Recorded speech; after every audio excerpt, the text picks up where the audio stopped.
When Karoline Leavitt, a rising conservative firebrand, appeared on The Tonight Show with Jimmy Fallon, no one expected civility.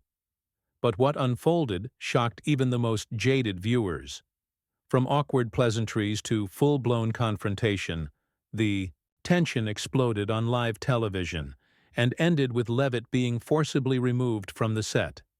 What did she say that made Fallon snap? Was it a calculated setup, or did she strike a nerve deeper than anyone expected? Make sure to like and subscribe for more stories that reveal what the cameras never wanted you to see. The air inside the Tonight Show studio felt charged, almost electric, as Karoline Leavitt stepped onto the stage. The applause was lukewarm, but not unfriendly. She was no stranger to controversy. Her political commentary, often sharp and unfiltered, had earned her a following. However, tonight, she wasn't just there to talk about policy or ideologies. She was stepping into Jimmy Fallon's world, a late-night realm where humor met celebrity, and the audience's expectations were as unpredictable as the jokes themselves. But from the moment Fallon greeted her with a grin that didn't quite reach his eyes, it was clear that this would not be a typical interview. Fallon, always the jovial host, was unusually tense. He cracked a few jokes to ease the mood, but they fell flat, absorbed into the uneasy silence that hung between the two. The audience, typically eager to follow along with the host's lead, sensed something was off, but they had no idea what was coming. "Karoline," Fallon began, his voice steady but strained. "You've been making waves in the political scene lately, huh?" Leavitt, her posture straight, didn't hesitate. "I'm not here to make waves, Jimmy. I'm here to speak the truth, whether people like it or not." There it was. The first volley fired, and the room seemed to take a collective breath. Fallon's smile faltered for just a moment before he recovered, but the tension was undeniable. Had she just challenged him in front of millions? Or was she simply stating the obvious? Fallon, trying to regain control, leaned forward. "The truth, huh? Well, let's see if we can dig into that. You've got some pretty strong opinions about the direction the country's heading. You think we're headed in the wrong direction, right?" Leavitt's eyes gleamed, sharp as ever. "We're not just headed in the wrong direction, Jimmy. We're heading toward a cliff, and I'm just trying to warn people before it's too late." For a moment, Fallon's face froze. Was she truly going to take this conversation in such a dark direction? Was she just playing a character, or did she actually believe what she was saying? His next words were cautious, probing. "So you think America is on the verge of collapse?" Fallon asked, his tone shifting. "That's a bold claim. Bold and a little, well, dramatic, don't you think?" Leavitt didn't flinch. "Look at the facts, Jimmy. The economy is in shambles, crime is up, and people are losing faith in the system. How else would you describe it? You can laugh it off, but millions of people are scared. They're tired of being ignored." Fallon's face tightened. The audience, who had been on the edge of their seats, began to sense the shift in the energy. Was this an uncomfortable back and forth, or had something deeper begun to brew? Okay, Fallon said, raising his hands in mock surrender, trying to diffuse the rising intensity. "But isn't it a little, well, overblown? I mean, every generation thinks the world's falling apart, right?" The crowd shifted in their seats, some nodding, others unsure how to react. Leavitt's response, however, was direct, no hesitation. "You're missing the point," she said, her voice colder now, sharper. "This isn't about every generation. This is about a system that's broken, and no one in power wants to admit it." The silence in the studio grew thicker. Fallon's expression shifted again, from bewilderment to something more dangerous: irritation. His smile had entirely vanished now, replaced by a furrowed brow. "So you're saying that everyone in power is corrupt? Every last one?" Leavitt's eyes locked with his, unwavering. "Not everyone, Jimmy, but the people who matter?" "Yes, absolutely." The camera panned across the audience, capturing the uncomfortable shift in mood. "The typical Applause cues had vanished. The crowd was uncertain, caught between the rawness of the conversation and the usual banter they had signed up for. And then, just when Fallon seemed ready to push back again, the mood took an even darker turn. A producer whispered in Fallon's ear, signaling the commercial break. He nodded, but the tension was palpable. This wasn't going to be the smooth exit Fallon had hoped for. The audience held its breath as Fallon, attempting to mask his discomfort, forced a laugh. "Well, looks like we're going to need a bit of a breather, huh? Let's take a break." But the break never came. As the cameras zoomed out, Fallon's face twisted. He didn't just look uneasy, he looked angry. Was it the subject matter? Or had Leavitt pushed a button that he couldn't take back? And then the inevitable happened. Fallon stood up, his movements quick, a sharp contrast to his usual calm demeanor. "Karoline," he said, his voice low and dangerous, "I think we've had enough of this conversation." The words hung in the air like a challenge. The atmosphere in the studio had shifted from light-hearted to chilling. The laughter that had accompanied the early moments of the interview had disappeared entirely, replaced by an uncomfortable silence that blanketed the set.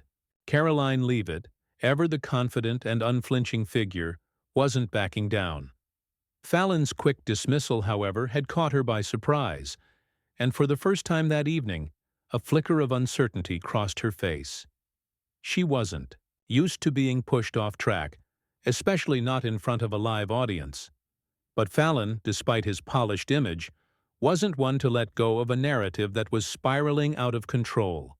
His face, usually a mask of joviality, was now contorted with frustration. He gestured toward the producers, signaling to them that the situation was beyond repair. The tension between the two stars was palpable. What had been intended as a playful exchange had now turned into a battle of wills, an unscripted, live television moment that no one had anticipated. "Karoline, I think we're done here," Fallon said, his voice strained, but cold. He stepped back, as if to give space for what was coming next, but his words hung heavy in the air. The audience, uncertain how to respond, shifted uneasily in their seats. Was this part of the show? Or had something truly gone wrong? Leavitt's eyes narrowed. "You're going to throw me off the set?" she asked, incredulity lacing her words. It was the first time she had shown any sign of emotional vulnerability. But it wasn't fear. No, it was more a shock at the audacity of Fallon's move. "You're not welcome here anymore," Fallon said, his words cutting through the already thick atmosphere. "This isn't the place for political rants." Leavitt stood up, slowly at first, as if she couldn't quite grasp what was happening. The cameras continued rolling, their cold, mechanical eyes capturing every detail of the escalating confrontation. The audience was on the edge of their seats, watching as two very different forces, Fallon's charm and Leavitt's defiance, collided head-on. "Is that how it's going to be, Jimmy?" Leavitt's voice was calm, but there was an unmistakable fire behind her words. "You bring me on your show, and when I don't fit into the neat little box you prepared for me, you throw me out?" Fallon took a step forward, his face now an unreadable mask. "You're disrupting the show. We've got a format, Karoline, and you're not following it. Maybe you should think twice before coming onto my set." Her response was immediate, her voice unwavering. "So it's not about politics or truth. It's about what makes you comfortable, right? I thought you were supposed to be the one who makes people laugh, not silence them when they speak their mind." The room was in utter silence now. There was no laughter, no applause, just the tension of an unresolved public confrontation that was about to reach a boiling point. Fallon's smile was gone, replaced by an unmistakable look of anger. It was clear now. He didn't want this conversation to continue. He had lost control, and that was something he couldn't tolerate. "You can leave now, Karoline," Fallon said, his voice tight with authority. Leavitt took a step toward him, not backing down. "I'm not going anywhere until I finish saying what needs to be said." Fallon's face turned red, his anger palpable. He didn't just want to end the interview, he wanted to end the entire exchange, to erase the discomfort Leavitt had brought to his carefully crafted show. But what he didn't expect was that she wouldn't back down, wouldn't walk off in submission. As Leavitt stood her ground, Fallon's frustration grew, and the tension between them escalated even further. This wasn't just a debate anymore. It was an open challenge. Fallon had met his match, and his response was swift. "I said, 'Leave,'" Fallon snapped, his tone colder than before. Now, the stagehands, previously passive observers of the drama, unfolding, began to stir. They were there, moving with purpose toward Leavitt, signaling that her time on the show was up. But the audience didn't know what to make of it. Was this part of the show? Or was something deeper happening in front of them? The cameras zoomed in on Fallon's face as his patience snapped. "You're done here." And in that instant, it became clear. Jimmy Fallon wasn't just trying to remove a guest from his set. He was making a statement, a public denouncement of someone who dared challenge him. Leavitt's expression hardened. This wasn't how she imagined it would end, but it was exactly the kind of moment that would define her. She wasn't just going to walk off the stage. No, she would make sure Fallon understood exactly why she was there in the first place. "You want me to leave?" she asked, her voice as steady as ever. "I'm not the one who's afraid of the truth." With that, she made her way to the side of the stage, but not before sending a final glance at Fallon, one that held more defiance than the audience could have expected. The cameras continued to roll, capturing the chaotic aftermath of the explosive confrontation. The tension in the room was almost tangible as Leavitt made her way off the set, walking briskly toward the exit. The audience, stunned into silence, watched her every step. For a moment it felt like time itself had stopped, as if the entire studio had been held hostage by the exchange that had just unfolded.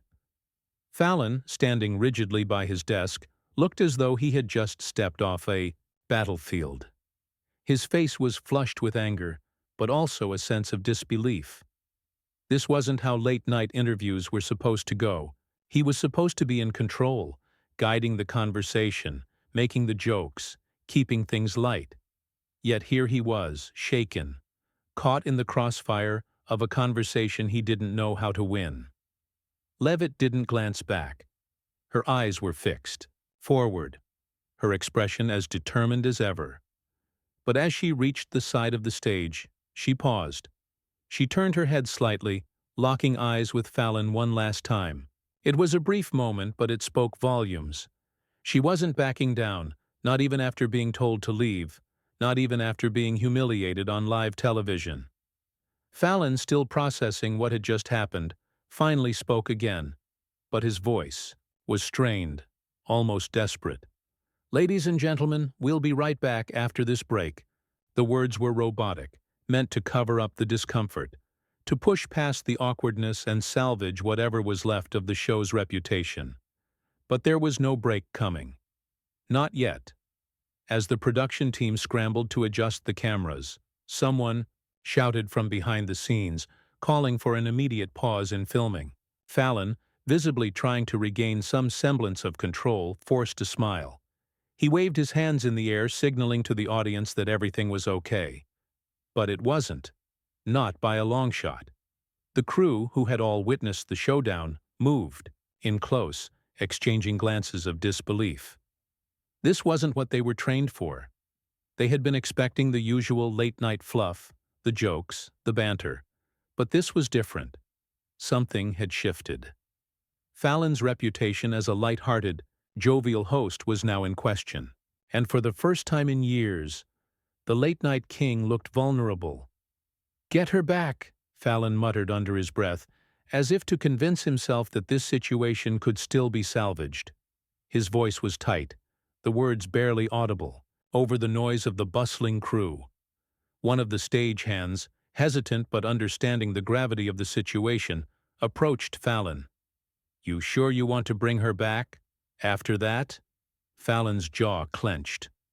"I don't have a choice," he said, his tone flat. "This is live TV. We need to fix this." But the decision wasn't entirely in his hands anymore. Leavitt had become a force beyond his control, a symbol of defiance that had already left an indelible mark on the broadcast. The producers, now caught between the desire to maintain the show's integrity and the need to control the chaos, were debating furiously behind the scenes. Meanwhile, Leavitt was no longer just a guest. She had become a headline in the making. The moment she stepped off the set, the cameras switched to the backstage crew, who scrambled to cover up the fallout. No one knew exactly how to handle the situation. The show's producers, usually prepared for anything, were blindsided by the severity of what had just transpired.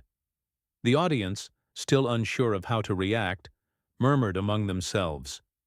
Was this part of the act? Was this scripted? Or was something real, raw, and unplanned unfolding before their eyes?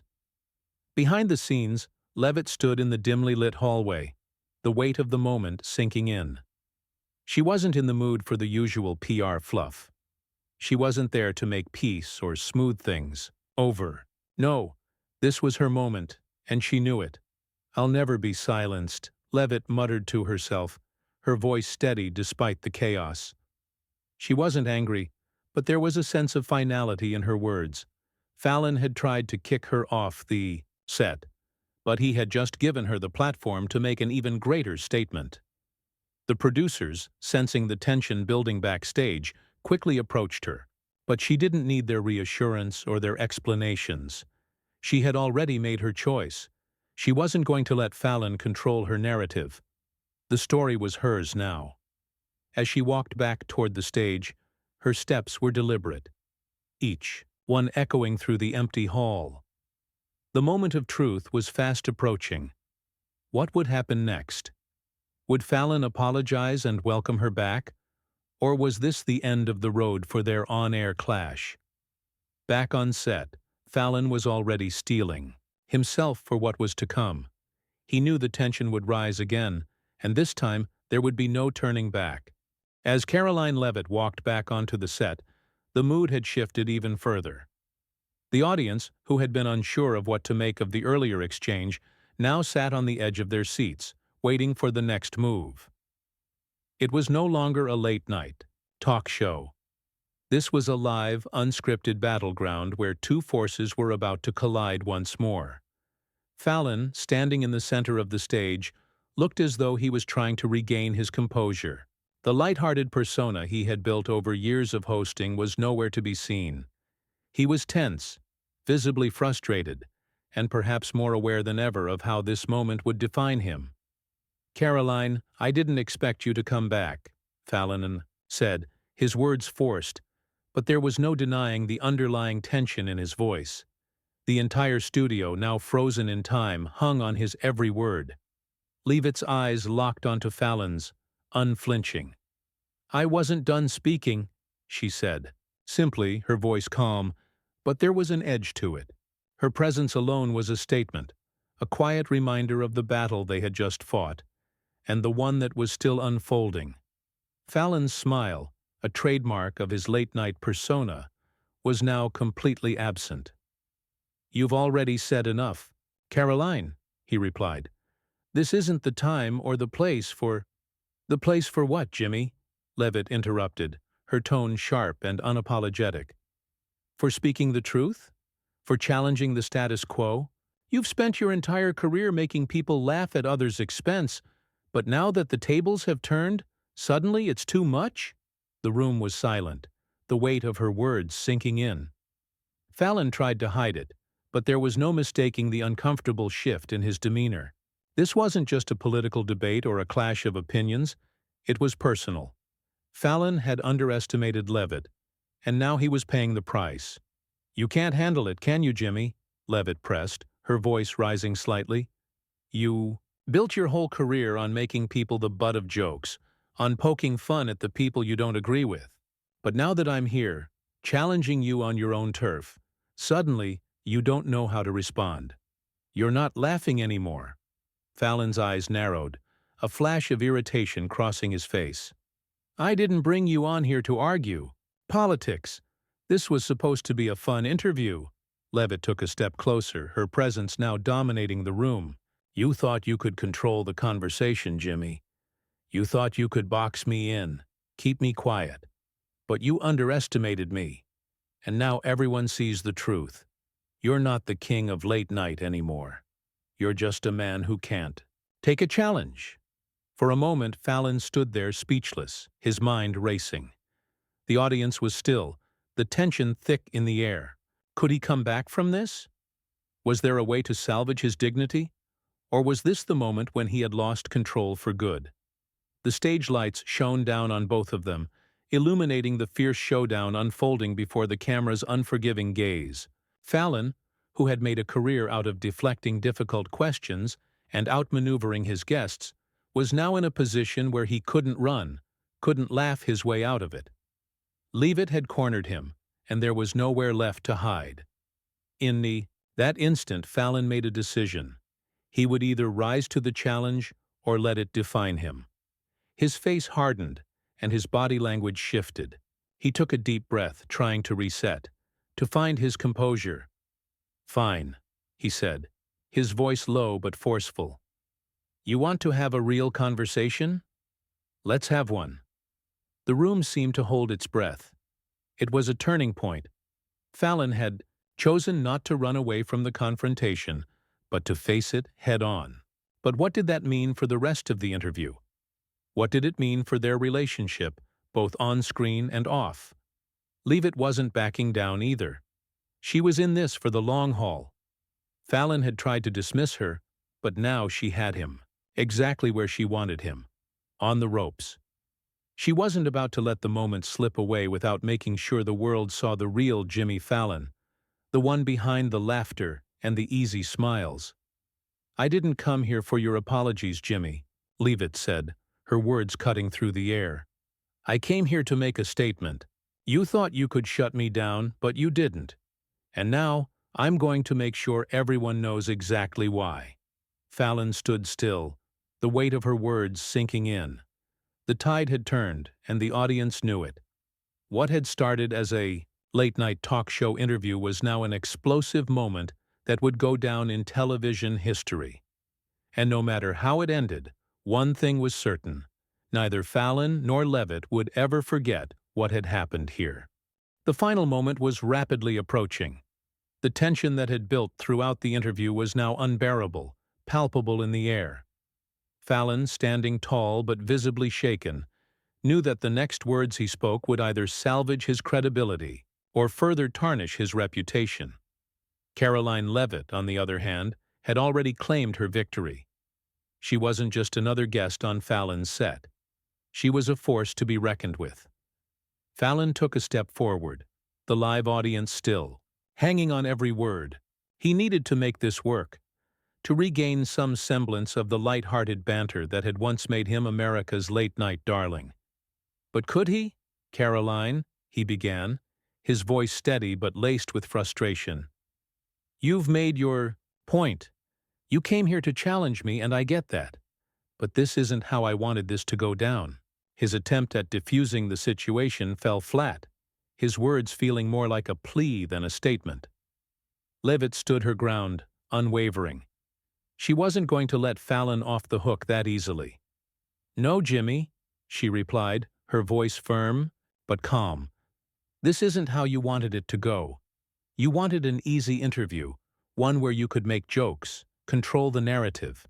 But you didn't expect me to fight back. You didn't expect me to stand up for myself." The truth of her words was undeniable. Fallon had been caught off guard. He had underestimated Leavitt's resolve, thinking he could simply deflect and laugh his way through the conversation. But now, the truth was out, and the audience knew it. Fallon wasn't the invincible talk show host anymore. He was a man who had been outsmarted on his own stage. The room was silent again, the weight of the moment hanging in the air. The cameras zoomed in on Fallon's face, capturing the conflict in his eyes. He had no choice now but to acknowledge the truth. He had lost this battle. I didn't expect you to be this strong, Karoline," Fallon admitted, his voice lower now, almost defeated. "You've got a lot of guts, I'll give you that. But you've also made it clear that I'm not in control here, and maybe that's the real problem, isn't it? Leavitt tilted her head slightly, her expression softening just enough to show a hint of respect. It's not about control, Jimmy. It's about respect. You think because you have the microphone, you get to dictate the conversation. But that's not how it works anymore. People want the truth. They want real dialogue, not just jokes at their expense. Fallon, realizing the full weight of her words, nodded slowly. The realization was there. He had been part of a system that had, for too long, used humor to mask uncomfortable truths. Now, as the cameras continued to roll, he was face to face with the consequences of that system. Maybe you're right, Fallon said, his voice quieter now, but sincere. Maybe I've been too caught up in trying to make everyone laugh, trying to avoid the hard topics. Maybe it's time for me to step up and have a real conversation too. Leavitt gave a small nod, acknowledging his admission. She wasn't here for an apology, though. She wasn't interested in hearing Fallon's regrets. She had already won. She had exposed him for who he really was, a man who could no longer avoid the truth. The audience, sensing the shift, began to murmur, their eyes darting between the two figures on stage. This was no longer a television interview, it was a moment of reckoning. Fallon, the man who had ruled late-night TV with his quick wit and infectious humor, had been forced to confront his own weaknesses. And for Leavitt, it was a triumph. She had come to the show as a challenger, someone with a voice that wouldn't be silenced. But now she was leaving with something far more significant. She had made her mark, not just on Fallon, but on the entire late-night television landscape, as the camera slowly pulled back, capturing both Fallon and Leavitt standing in the same frame. It was clear that the story would continue long after the credits rolled. Fallon had been forced to listen, to acknowledge the flaws in his approach, and Leavitt had made sure the world knew exactly what had transpired. The show ended, the lights dimmed, and the audience slowly began to exit the studio. But the echo of their words, their battle, would linger long after the night was over. Fallon had been humbled, and Leavitt had emerged victorious. Her message, her strength, and her unyielding resolve had been heard.